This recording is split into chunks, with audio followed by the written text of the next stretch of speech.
5वी विषय गणित। नमस्ते विद्यार्थी मित्रांनो, आज आपण आपल्या गणित भाग 2 या पुस्तकातील प्रकरण 7 वर्तुळ सुरुवात करणार आहोत। आता आजपर्यंत मागच्या भागामध्ये आपण कोनाचा अभ्यास केला, कोनाचे प्रकार अभ्यासले, रेषा माहिती आपल्याला, रेषाखंड माहिती आहे, किरण माहिती आहे, चौकोन माहिती आहे आणि आता यानंतर आपण आता वर्तुळ याचा अभ्यास करणार आहोत।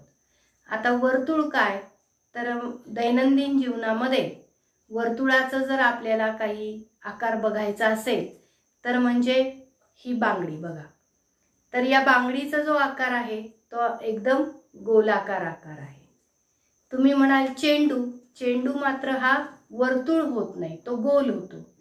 तर बांगडीचा आकार किंवा आपल्या सायकलीचं चाक असेल तर हे सर्व काय आहेत, वर्तुळ आहेत। तर आता या वर्तुळ काढायचं कसं आणि वर्तुळामध्ये जसे कोणाला कोन असतो, शिरोबिंदू असतो, त्याच्या बाजू असतात, तसे वर्तुळाचे घटक कोणते याचा अभ्यास आज आपण करणार आहोत। तर सर्वप्रथम वर्तुळाविषयी आपल्याला जाणून घ्यायचंय, हे वर्तुळ नक्की काय असतं। तर वर्तुळ काढण्यासाठी आपल्या कंपासच्या साहित्यामध्ये असं कंपास असतो। या कंपासचा उपयोग करून आपण वर्तुळ काढू शकतो। बघा, या ठिकाणी मी खडू लावलेला आहे। तुम्हाला तुमच्या कंपासमध्ये असं कंपास असेल तर या कंपासमध्ये तुम्ही या बाजूला पेन्सिल लावून, हे टोक आहे, या टोकाच्या साहाय्याने आपल्याला वर्तुळ काढायचं असतं। ते आपण कसं काढणार आहे ते आपण पुढे शिकणारच आहोत, पण या कंपासचा खरा उपयोग काय आहे तर वर्तुळ काढणे हा या कंपासचा उपयोग आहे। तत्पूर्वी आपण काय करूया, एक वर्तुळ काढू आणि त्या वर्तुळाचे घटक कोणकोणते हे आपण आता जाणून घेऊया। तर आता माझा हा फळा जरा गुळगुळीत असल्या कारणाने आणि मी यामध्ये पेन अडकू न शकल्यामुळे मला या ठिकाणी वर्तुळ काढायला थोडं अवघड जाईल। मला ज्या मापाचं वर्तुळ काढायचंय तेवढं अंतर मी या कंपासच्या साहित्यामध्ये घेणार, या कंपासच्या टोकांमध्ये घेणार। एक आपल्याला बिंदू निश्चित करायचा आधी, या आपण ज्या पृष्ठभागावर काढतो त्या ठिकाणी ते टोक त्या बिंदूवर ठेवायचं आणि घेतलेल्या अंतराने आपली ही पेन्सिल किंवा खडू हा असा गोलाकार फिरवला की आपलं वर्तुळ बनतं। मग आता या ठिकाणी मी काय करणार आहे तर मला जर वर्तुळ काढायचं आहे तर बघा, वर्तुळ काढायला मी आपल्या कंपासच्या साहित्यामध्ये हे जे कोन मापक असतं या कोन मापकाच्या आधारे मी एक वर्तुळ काढून घेते। बघा, हा अर्धा गोल तर आपल्याला सहज मिळालेला आहे। तर असा मी अर्धा गोल पूर्ण केला आणि हेच मी उलट दिशेने घेतलं की माझं वर्तुळ पूर्ण होणार आहे। अशा पद्धतीने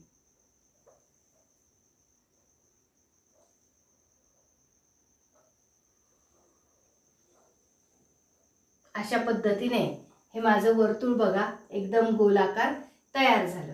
आता ज्या वेळेला आपण कंपासच्या साहित्याचा उपयोग करून वर्तुळ काढतो, मी मगाशीच सांगितले, पहिल्यांदा आपल्याला एक बिंदू घ्यावा लागतो आणि कंपासच्या दोन टोकांमध्ये अंतर घेऊन त्या बिंदूवर आपल्याला हे पॉइंटर ठेवून नंतर आपण हे वर्तुळ काढतो।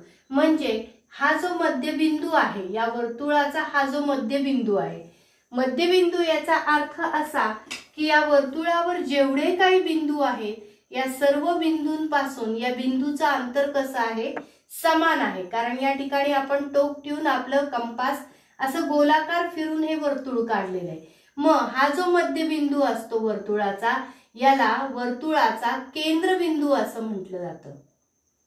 याला वर्तुळाचा केंद्रबिंदू असं म्हटलं जातं। समजा मी या केंद्रबिंदूला नाव दिलं ओ, तर ओ हा काय आहे, माझा वर्तुळाचा केंद्रबिंदू आहे। कारण की या बिंदूचं अंतर या वर्तुळावरील जेवढे काही बिंदू आहेत त्या सर्व बिंदूंपासून या वर्तुळ केंद्राचं अंतर समान आहे, म्हणून हा वर्तुळाचा मध्यबिंदू असल्या कारणाने याला आपण वर्तुळाचा केंद्रबिंदू असं म्हणतो. फार महत्वाची गोष्ट आहे. नंतर आता या वर्तुळाच्या केंद्रबिंदूपासून वर्तुळावर तुम्ही कोणताही एक बिंदू घ्या. समजा मी या ठिकाणी या वर्तुळावर ए हा बिंदू घेतलेला आहे. तर मी ज्या वेळेला ओ पासून ए हे अंतर एकमेकांना जोडणार त्यावेळेला बघा या ओ पासून तर ए पर्यंतचं अंतर मी एकमेकांना जोडलेलं आहे. म्हणजे ओ हा केंद्रबिंदू आणि ए हा वर्तुळावरील कोणताही बिंदू. तर या दोन बिंदूंमधलं जे अंतर असतं याला आपण वर्तुळाची त्रिज्या असं म्हणतो. वर्तुळाची त्रिज्या असं तिला म्हटलं जातं. मग मी इथं काय लिहिणार? माझा केंद्रबिंदू आलाय, केंद्रबिंदू आलाय ओ. नंतर माझी त्रिज्या आहे. बघा त्रिज्या कशी वाचणार तुम्ही? ओ ए वाचा किंवा ए ओ वाचली तरी चालेल. ओ ए ही काय आहे? माझी वर्तुळाची त्रिज्या. मग वर्तुळाची त्रिज्या आपल्याला कशी सांगता येईल व्याख्येमध्ये? तर वर्तुळ केंद्रापासून वर्तुळावरील कोणताही बिंदू जोडणारा जो रेषाखंड असतो त्याला आपण वर्तुळाची त्रिज्या असं म्हणतो. मग प्रत्येक वर्तुळाला अशा अनंत त्रिज्या असतात, कारण वर्तुळावर अनंत बिंदू असतात आणि या प्रत्येक बिंदूला जोडणारा ओ या केंद्रबिंदू पासूनचा जो रेषाखंड असतो ती वर्तुळाची काय असते? त्रिज्या असते. या ठिकाणी आपण या त्रिज्येची लांबी मोजू शकतो.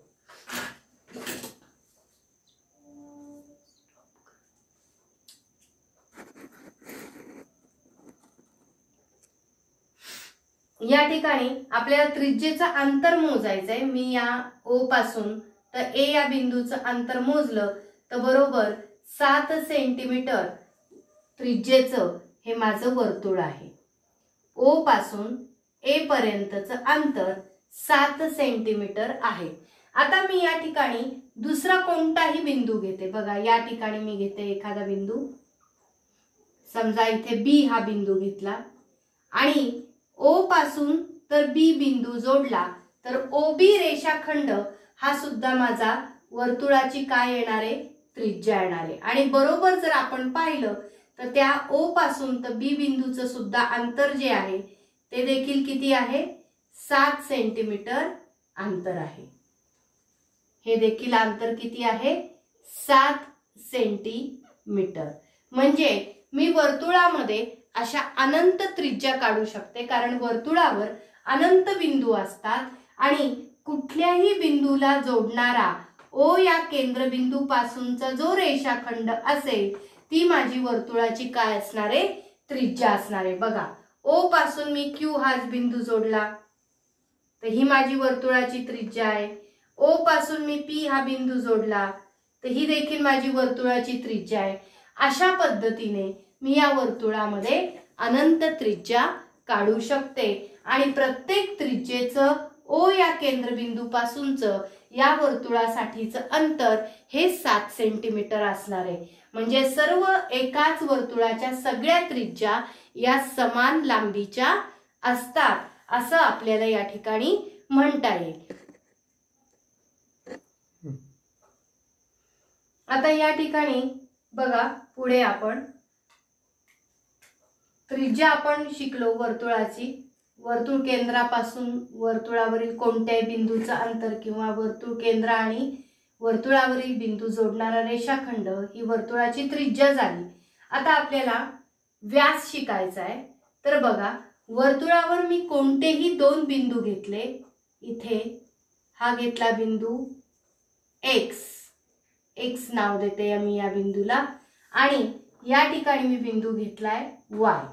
तर एक्स आणि वाय हे बिंदू जर मी एकमेकांना जोडायला लागले तर या बिंदूंना जोडणारा जो रेषाखंड आहे तो आपला वर्तुळ केंद्रातून जाणार आहे. बघा वर्तुळावरील कोणतेही 2 बिंदू जोडणारा रेषाखंड जर वर्तुळ केंद्रातून जात असेल तर त्याला वर्तुळाचा व्यास असं म्हटलं जातं.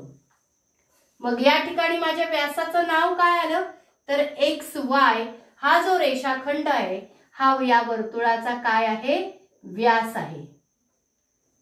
एक्स वाय असं मला म्हणता येईल.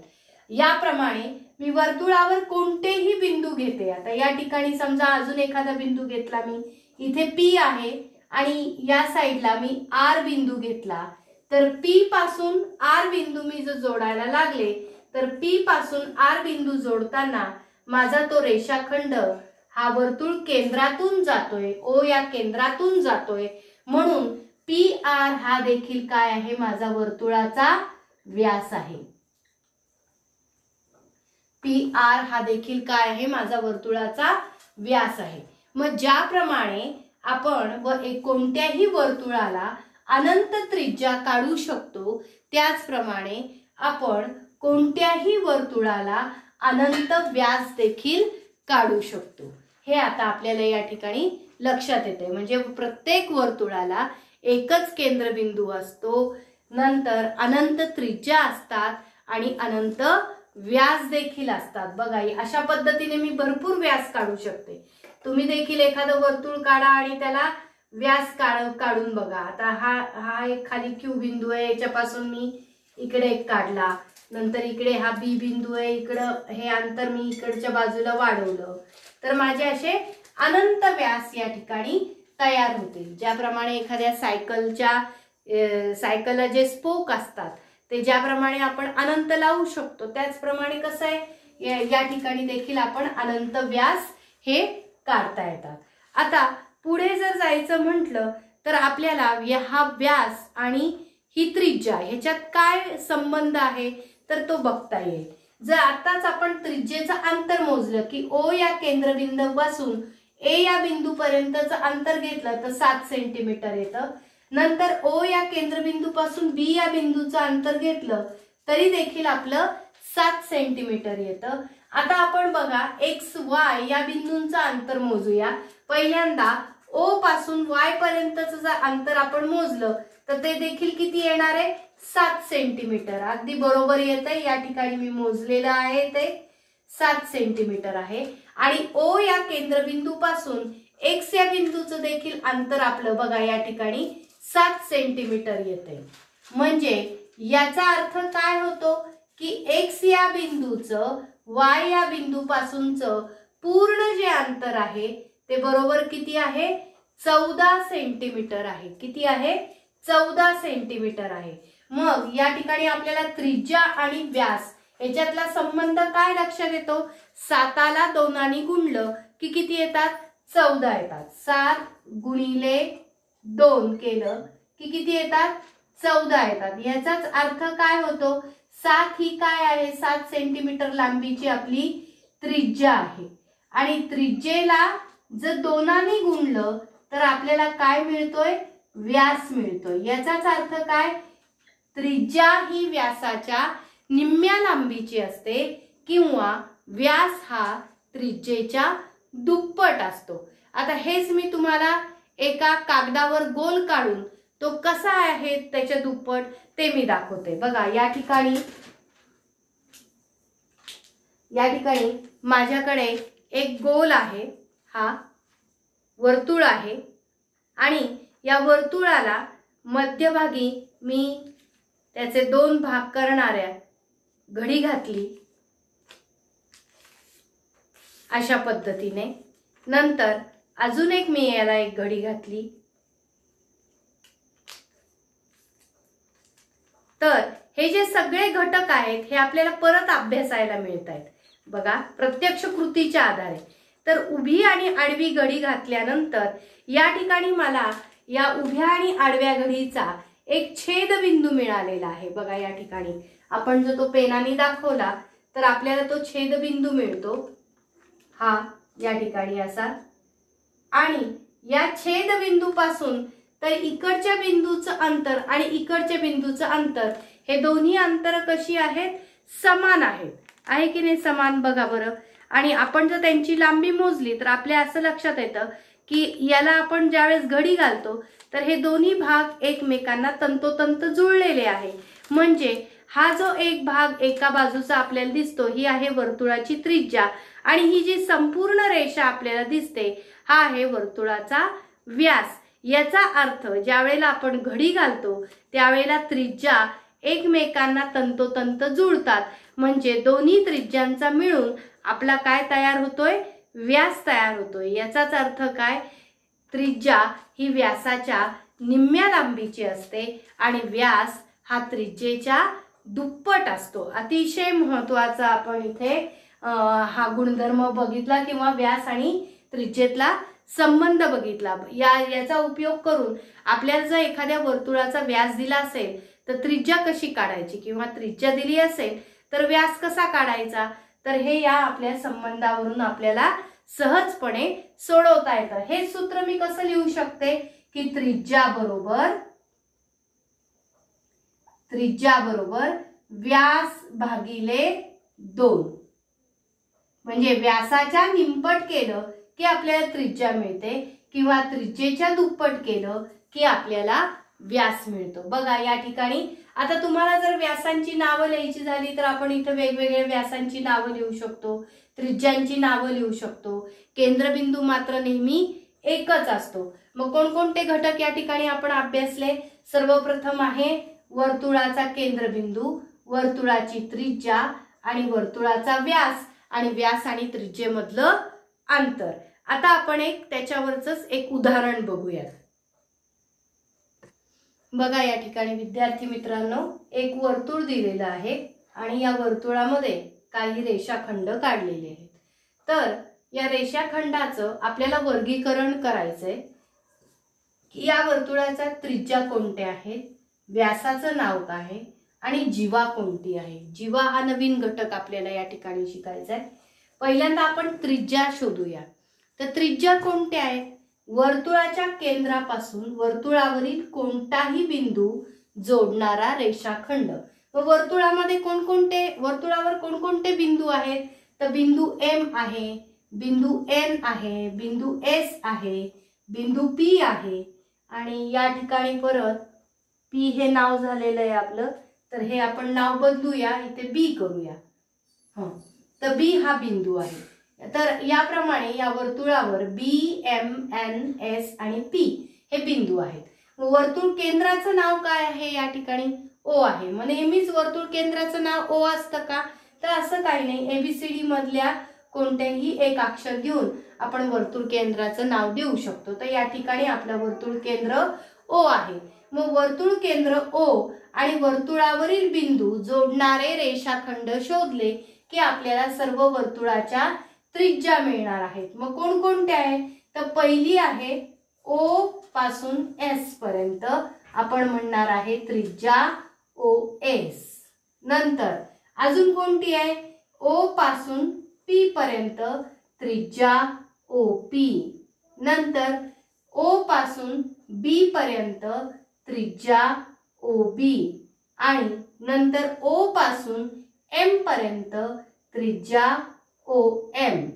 यानंतर आपण O पासून N पर्यंत जर एखादा रेषाखंड काढला तर तो देखील आपल्या वर्तुळाची त्रिज्या असणार आहे आणि या प्रत्येक त्रिज्येची जर आपण लांबी मोजली तर ती कशी मिळणार आहे, आपल्याला सारखी मिळणार आहे, कारण एकाच वर्तुळाच्या त्रिज्या या समान लांबीच्या असतात। हे आपण पहिल्या उदाहरणामध्ये अभ्यासलेलं आहे। आता नंतर पुढे जायचंय आपल्याला व्यास, वर्तुळाचा व्यास। बघा बरं आता या ठिकाणी वर्तुळाचा व्यास कोणकोणता आहे, तर व्यास म्हणजे कोणता, तर वर्तुळावरील कोणतेही दोन बिंदू जोडणारा रेषाखंड जो वर्तुळ केंद्रातून जात असेल त्याला आपण वर्तुळाचा व्यास असं म्हणतो। मग कोणते दोन बिंदू जोडणारे रेषाखंड आहे, तर M आणि P हे दोन बिंदू जोडणारा रेषाखंड हा केंद्रबिंदू O मधून जातो। त्याचप्रमाणे बिंदू B आणि बिंदू S यांना जोडणारा रेषाखंड BS हा देखील वर्तुळ केंद्रातून जातो। म्हणून रेषाखंड PM आणि रेषाखंड BS हे वर्तुळाचे व्यास आहे, PM आणि BS। तुम्ही म्हणाल M आणि N हे देखील वर्तुळावरील दोन बिंदू आहेत, मग त्यांना जोडणारा रेषाखंड हा मात्र वर्तुळ केंद्रातून जाणारा नाही। मग अशा रेषाखंडाला काय म्हणतात? तर वर्तुळावरील कोणतेही दोन बिंदू जोडणारा रेषाखंड जर वर्तुळ केंद्रातून जात नसेल तर त्याला वर्तुळाची जीवा असं म्हटलं जातं। म्हणून या ठिकाणी माझं जीवेचं नाव आलेलं आहे रेषाखंड MN। अशा पद्धतीने तुम्ही वेगवेगळ्या जीवा या वर्तुळामध्ये दाखवू शकता। जर एखादं वर्तुळ दिलं आणि तुम्हाला जीवा दाखवायला सांगितलं तर उदाहरणार्थ या वर्तुळामध्ये ज्याप्रमाणे MN हा रेषाखंड जीवा दर्शवतो त्याचप्रमाणे मी B आणि P हे जर दोन बिंदू वर्तुळावरील एकमेकांना जोडले तर ते देखील त्यांना जोडणारा रेषाखंड हा O केंद्रातून जात नसल्याने आपण BP हा देखील काय म्हणू शकतो? ही वर्तुळाची काय आहे? जीवा आहे। अजून कुठे दाखवू शकतो? तर बिंदू P आणि बिंदू S हे देखील आपण एकमेकांना जोडले तर आपली दुसरी एक जीवा तयार होते। बिंदू P आणि S यांना जोडणारा रेषाखंड देखील वर्तुळ केंद्रातून जात नाही म्हणून देखील त्याला आपण PS ही देखील काय असणार आहे? जीवा असणार आहे। वर्तुळाच्या त्रिज्येची लांबी जर मोजली तर O पासून S पर्यंतचं अंतर बघा 7.5 सेंटीमीटर या ठिकाणी आपलं आलेलं आहे। तुम्ही या वर्तुळावरची कुठली जीवा मोजली तर त्या वर्तुळाची जीवा ही किती मापाची असणार आहे? 7.5। म्हणजे आपल्याला या ठिकाणी दोन गोष्टी आपण अभ्यासला की प्रत्येक वर्तुळामध्ये त्रिज्येच्या संदर्भामध्ये कोणत्याही वर्तुळाला आपण अनंत जीवा काढू शकतो, अनंत व्यास काढू शकतो आणि अनंत त्रिज्या देखील आपण काढू शकतो। एकाच वर्तुळाच्या त्रिज्या या समान लांबीच्या असतात, एकाच वर्तुळाचे व्यास हे देखील समान लांबीचे असतात आणि जीवा मात्र या समान लांबीच्या नसतात। म्हणजे त्या असतीलच असं नाही, असूही शकतात, पण प्रत्येक वेळेला काढलेली जीवा ही समान लांबीची असेल असं काही आपल्याला निश्चितपणे सांगता येत नाही। लहान मोठ्या जीवा या वर्तुळामध्ये आपल्याला काढता येतात। परंतु अजून आपण काय अभ्यासलं की त्रिज्या ही व्यासाच्या निम्म्या लांबीची असते आणि व्यास हा त्रिज्येच्या दुप्पट असतो। जर इथे बघितलं आपण तर O आणि S या त्रिज्येचं अंतर जे आहे तर ही त्रिज्या आहे 7.5 सेंटीमीटर लांबीची आहे। मग या वर्तुळाचा व्यास किती असेल असं जर विचारलं तर न मोजता आपल्याला या वर्तुळाच्या व्यासाची लांबी काढता येईल। ती कशी काढणार? तर व्यास हा त्रिज्येच्या दुप्पट असतो म्हणजे त्रिज्या गुणिले 2 असं केलं की आपल्याला या वर्तुळाचा व्यास मिळेल। 7.5 गुणिले 2 किती होतात? तर 15 सेंटीमीटर। 7.5च्या दुप्पट किती होतात? 15 सेंटीमीटर। अशा पद्धतीने आपल्याला या वर्तुळाचा व्यास काय असतो त्याची लांबी मिळून जाते। तर या ठिकाणी आपण वर्तुळाची त्रिज्या बघितली, व्यास बघितला आणि जीवा बघितला। आता वर्तुळ प्रत्यक्षात कसं काढायचं ते आता आपण अभ्यासणार आहोत। विद्यार्थी मित्रांनो, आता इथे या ठिकाणी प्रश्न दिलेला आहे, दिलेल्या त्रिज्येचं वर्तुळ काढा। मग सगळ्यात पहिल्यांदा समजा असं दिलेलं असेल की 4 सेंटीमीटर त्रिज्येचं वर्तुळ काढा किंवा 2 सेंटीमीटर त्रिज्येचं वर्तुळ काढा पेन। तर आपल्याला प्रश्न दिलाय समजा 3 सेंटीमीटर त्रिज्येचं वर्तुळ काढा। 3 सेंटीमीटर त्रिज्या असलेलं वर्तुळ काढा। त्रिज्या म्हणजे काय? तर वर्तुळ केंद्रापासूनचं अंतर जे आहे, वर्तुळावरील बिंदूचं वर्तुळ केंद्रापासूनचं जे अंतर आहे त्याला आपण त्रिज्या असं म्हणतो। तर पट्टी आणि हे कंपास हे दोन साहित्य आपल्याला वापरायचे। तर या कंपासच्या दोन टोकांमध्ये दिलेल्या त्रिज्ये एवढं अंतर मी घेणार आहे। बघा 3 सेंटीमीटर अंतर मी घेतलं, अतिशय छोटा अंतर येईल माझ्या या फळ्याच्या मानाने। बघा या ठिकाणी शून्यापासून तर 3 सेंटीमीटर एवढं अंतर मी या कंपासच्या दोन टोकांमध्ये घेतले। आता आपल्याला वर्तुळ काढताना सुरुवातीला आपल्याला एक बिंदू निश्चित करावा लागतो। तर तो पहिल्यांदा बिंदू आपण निश्चित करायचा। तो काय असणार आहे? आपल्या वर्तुळाचा केंद्र असणार आहे। समजा मी त्याला नाव दिलं A। या केंद्रापासून आपल्याला वर्तुळ काढायचंय। मग ए केंद्र काढल्यानंतर मी 3 सेंटीमीटर मापाचं अंतर या कंपासमध्ये घेतलेलं आहे। या कंपासचं टोक बरोबर या ए या बिंदूवर ठेवायचं आणि आपल्याला वर्तुळ काढायचं। आता मी प्रयत्न करते, माझा फळा जरा जास्त गुळगुळीत असल्याने ते माझं टोक घसरू शकतं, तर अशा पद्धतीने अगदी अलगद हाताने आपण हे वर्तुळ पूर्ण करू शकतो। बघा,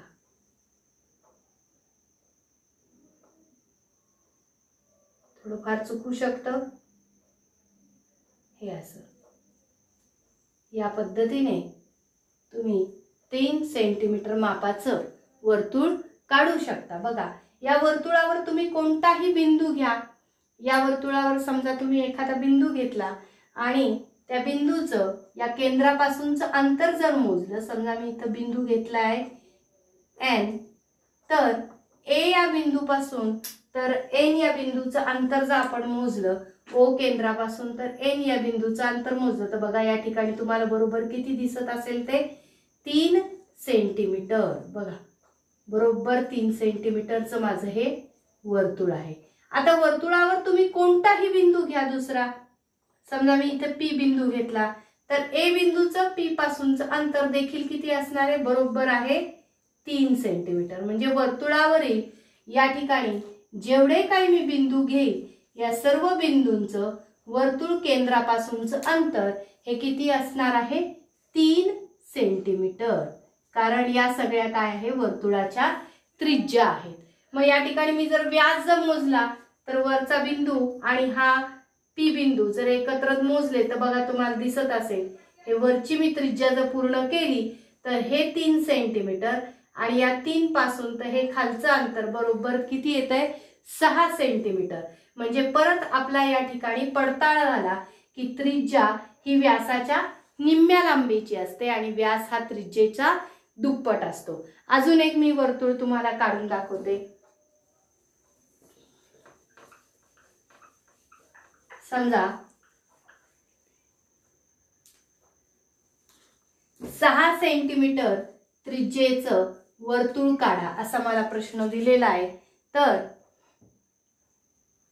बघा या ठिकाणी आता माझा हा पेन या ठिकाणी बसणार नाही कंपासमध्ये, तर मला त्याचं पुढचं टोक हे रिकाम करून मला कंपासमध्ये लावावं लागेल आणि मग वर्तुळ काढावं लागेल। कारण की पेन, आपण तुम्हाला एक गोष्ट मी सांगायची विसरले की ज्या वेळेला आपण कंपासमध्ये आपली पेन्सिल लावतो किंवा पेन लावतो त्यावेळेला त्या पेनाचं टोक आणि कंपासचं टोक हे एकमेकांना बरोबर एका रेषेमध्ये तंतोतंत जुळलेलं असणं गरजेचं आहे, तरच आपल्याला ते वर्तुळ काढणं शक्य होतं। किंवा आपला कंपास जो आहे त्याचा नट देखील खाली जो असतो तो पक्का असला पाहिजे, नाहीतर तो जर फिरणारा असेल तर बघा या ठिकाणी हा जो खालचा भाग आहे हा देखील पक्का असला पाहिजे।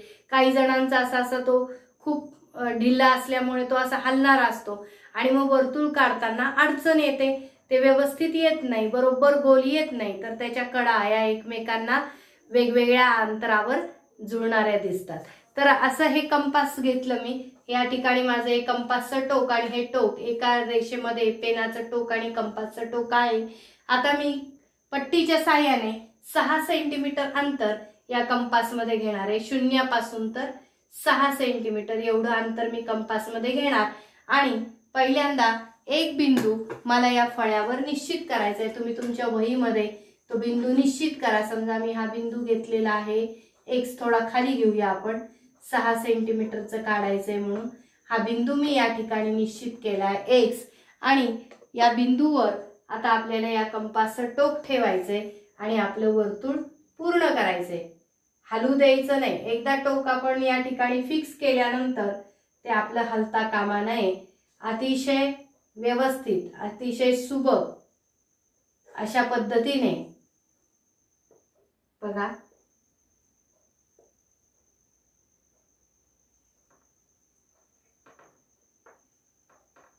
हे माझं या ठिकाणी वर्तुळ 6 सेंटीमीटर त्रिज्येचं तयार झालं। कोणताही एक बिंदू या ठिकाणी मी घेऊ शकते। हा पी बिंदू घेतला तर या पी बिंदूचं एक्स बिंदू पासूनचं जे अंतर आहे ते किती असणार आहे? बरोबर 6 सेंटीमीटर असणार आहे. बघा, एक्स बिंदूपासून तर टी बिंदूचं जे अंतर आहे बरोबर किती येत आहे? 6 सेंटीमीटर. अशा पद्धतीने मी वर्तुळ काढण्याची जी रचना आहे, भौमितिक रचना आहे, ही पूर्ण केलेली आहे. याला म्हणायचंय त्रिज्या. ही काय आहे? वर्तुळाची त्रिज्या. XP 6 सेंटीमीटर त्रिज्येचं माझं हे वर्तुळ पूर्ण झालेलं आहे. इथे काय आहे? 6 सेंटीमीटर. बघा, 6 सेंटीमीटर त्रिज्येचं हे वर्तुळ तयार झालेलं आहे. तर या ठिकाणी आपण थांबूया. आपण वर्तुळ काढायला शिकलेलो आहोत. पुढच्या भागात आपण वर्तुळाचा अंतर्भाग, बाह्यभाग, वर्तुळ कंस आणि परिघ याची माहिती घेणार आहोत. धन्यवाद.